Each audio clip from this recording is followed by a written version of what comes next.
And what I'm going to do is give you a little bit of an astrology lesson. If you're not familiar, if you are, then you'll understand it. But if you're not, I'm going to give you a few tips to get you started.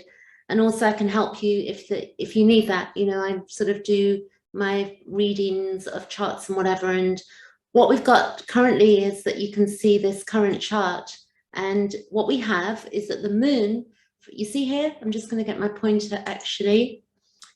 Where is it? It's here. Let me see more. There you go. We're going to get the pointer because I want to show you how we can do, so that you can see better. Actually, this is what I'm doing. Okay.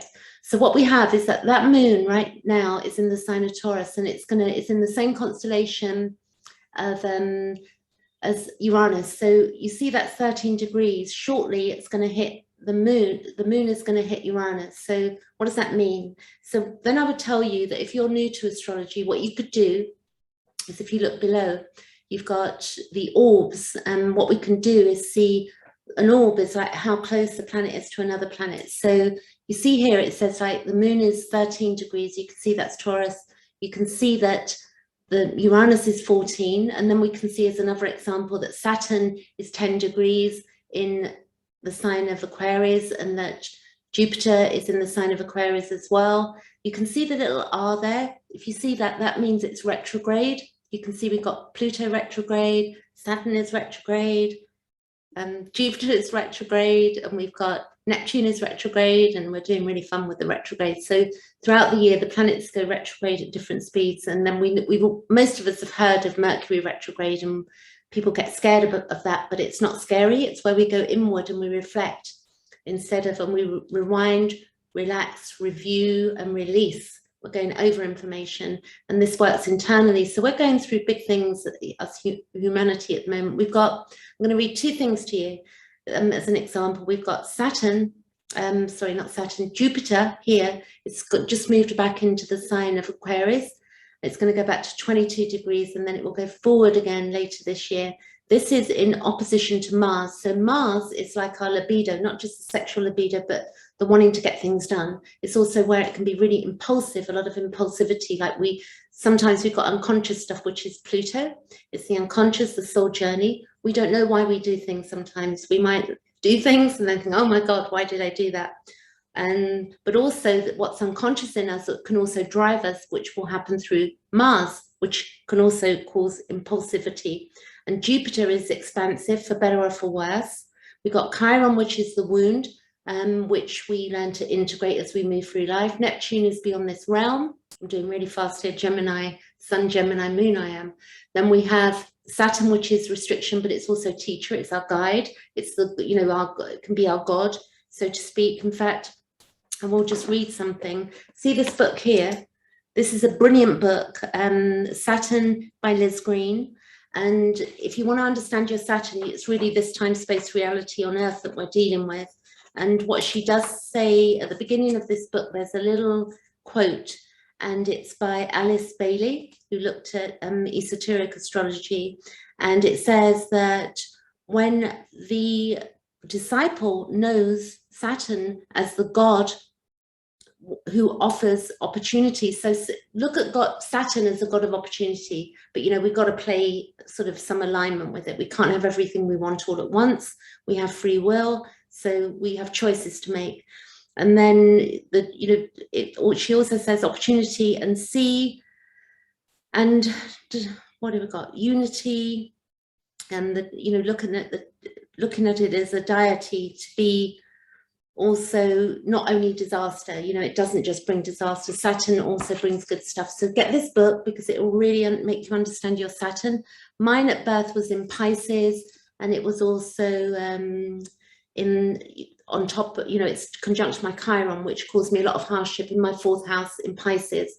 But in my life right now, I see the fruits, because that Saturn in my 4th house was really teaching me that my inner home, my home is inner. So I no longer, I've learned the biggest lesson, that I don't need to seek outside myself. My home is inner. So wherever I am, it's like I'm learned to be at home with myself. So when we look here, we're then going to jump to that Saturn and Uranus conjunct the moon. What does that mean? So the moon on top of conjunct Uranus, which is a degree. So let me show you here. If I take that 3 degrees and I go 1, and then we go here, we can see the planets that right now are literally on top of each other. Yeah, the sun is conjunct Mercury, the node is sextile to Mercury. That's you can see the degrees.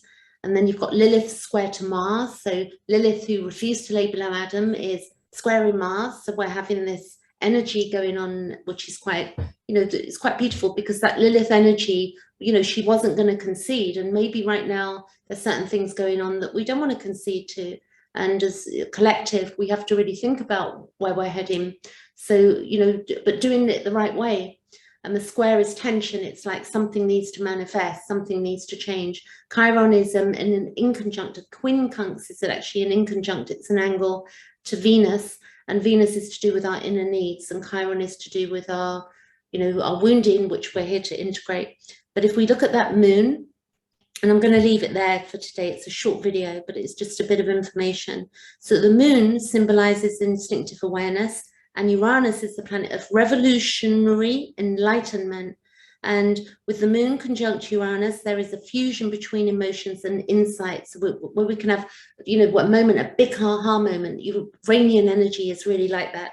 And there's a lot more to astrology. This is really basic, because if we started then saying, what does, you know, Uranus in the sign of Taurus mean? And then what is that Uranus doing with, you know, what else is it hitting? And then also where these planets are transiting in our chart, and what planets, personal planets and other planets, are they hitting in our chart? So with the moon conjunct Uranus, there is a fusion between emotions and insight, with also the potential for emotional instability. So because it's electrical, we can have erratic behavior or mood swings, and are more than possible. They're more than possible. That's what it's saying. There is also the potential to experience emotional awakening, or a sudden turn of events that allows a breakthrough. So there can be breakthroughs. It's quite beautiful looking at astrology. So if you want more help, then you can, you know, just ask me a question if you want to understand something. And when we have this happens quite often, with Mercury conjunct the sun, because that Mercury is the quickest thing around the planet. It's 84 days, I believe, 88 days around to orb around the chart. It goes retrograde 3 or 4 times a year. And then we got the moon. Actually, the moon is the quickest, but I wouldn't call it a planet as such. So the moon, we could call it a planet. I don't know what anybody else would call it. It's in the sky. I just listened to Coldplay, a beautiful song, and about the stars. So I might post that in the comments box below as well, because it was really beautiful song. But that's it. I'm leaving it there. I'll catch you later.